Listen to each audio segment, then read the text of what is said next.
let's come down to Operation Twist. It is something which was adopted in the United States of America first, and we saw the first version of it on Indian shores in December of 2019.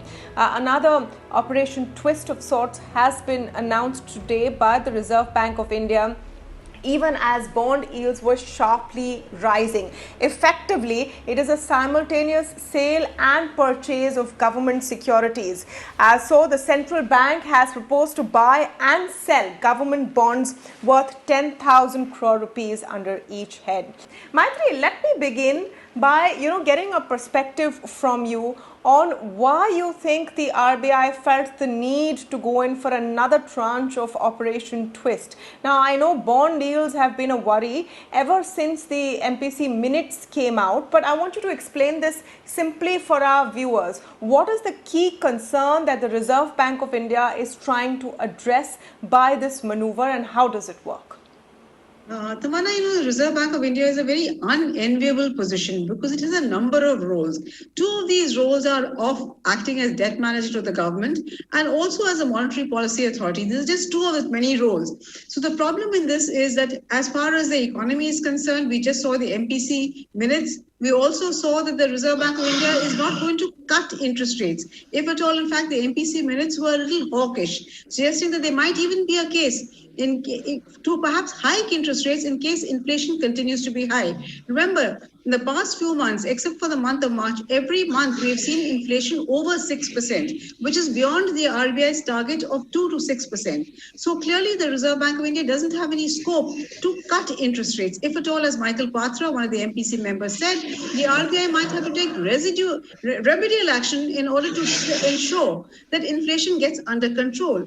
Now, if on the one hand you cannot cut interest rates, but on the other hand, as a debt manager to the government, you want to ensure that the government is able to borrow cheap, you have to keep interest rates low. So RBI is really on the horns of a dilemma. On the one hand, it needs, as far as monetary policy considerations are concerned, its interest rate action might be going one way. As far as debt management role is concerned, it might be going the other way. So given the fact that we saw bond yields go up, because as you've seen that the government is going to have to borrow a huge amount this fiscal. It's already hiked its borrowing target to 12 lakh crores. So clearly government needs to keep interest rate at which it borrows cheap.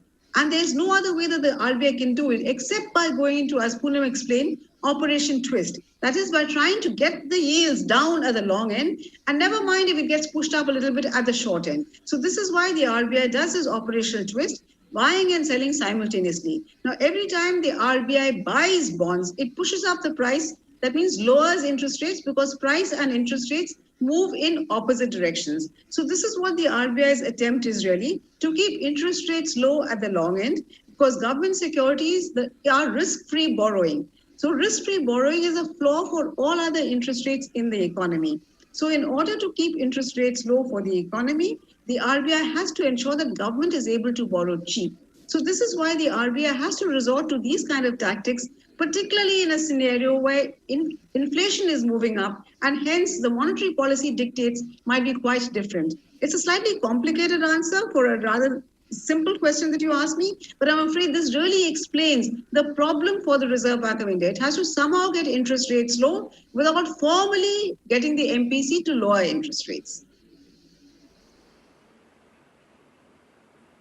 Yeah, it's very well explained, and I think that's important as well because to understand the dilemma that the Reserve Bank of India is facing, and in a sense reflective of the dilemma that the Indian economy is also facing, where your cost of funds is growing at a time when growth is hampered and inflation is threatening to rise. Professor Hemant, if you can give us your perspective in this, how key is it to keep bond yields tempered? Why is it important, especially in the context of cost of funds for borrowers, whether they're corporates or individuals? First of all, thank you for having me, Tamanna, over here. And, continuing with what...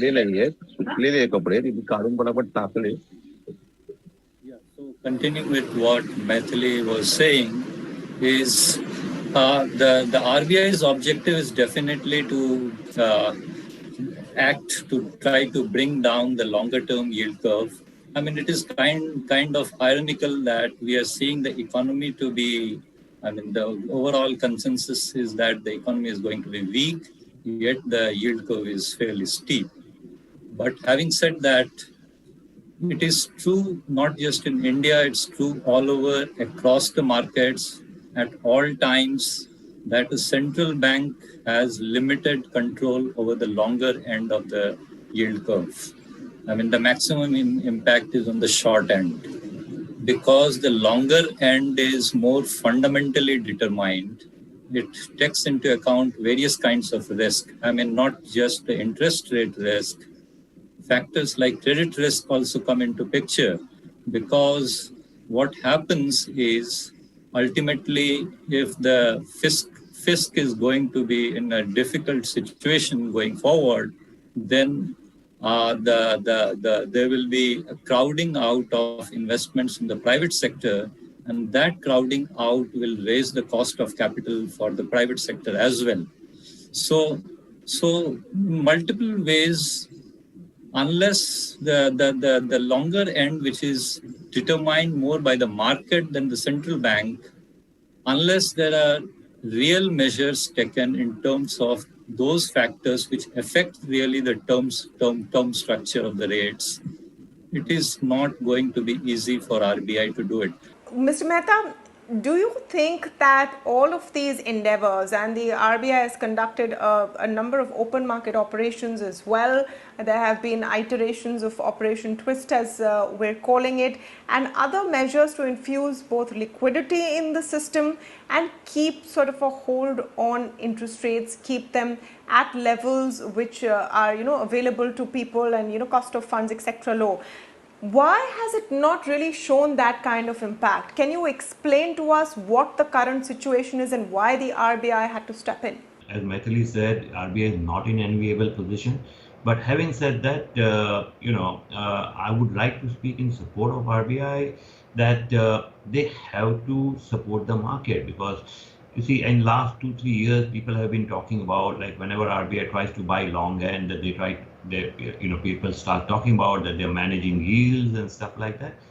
Look at the central bank all around the world, right? You have the US central bank buying corporate paper, CPs, right? We at least need to have support in this unusual time. We need to support, and that's what RBI said in their April, May, all the time, right? And I think from that perspective, market has also supported pretty well. So if you really look at it, year-to-date borrowing from April to now, we have completed more than 5.5 lakh crore without disruption, without major disruption, and the yields also going down. Of course, the steepness remained. You had overnight at 3/4, and the lowest 10-year went was at 575. Of course, it's now backed up to 605 levels or so, and 612 levels or so. This has happened, frankly speaking, in last month, right? And there are various factors happened during the last month. Till last month, when RBI said that it will support the economy, whatever it requires, they will do whatever it requires. And people went on their verbal assurance. They just need to do one operation test of 10,000 crores and maybe one OM of 10,000 crores, total 20,000 crores. But against that, they have been able to borrow more than 5.5 lakh crores. And that's what is credible.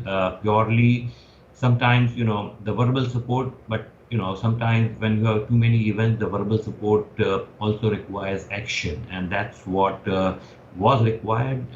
Yes, a little bit, I would say, little bit people are happy, but market, actually being market, they would have expected this support to come in last week, because the more you actually give the support than the verbal support, the more the delay you do, there is more you need to spend on. So, this 20,000 crores would have been good enough to stabilize the market last week. Maybe this week, because it has come after the two auctions which went through a little rough patch, it may take some time, or they may need some more, one or two more to be done. And then afterwards, again, they can go back to the verbal support. So that's the way I look at it.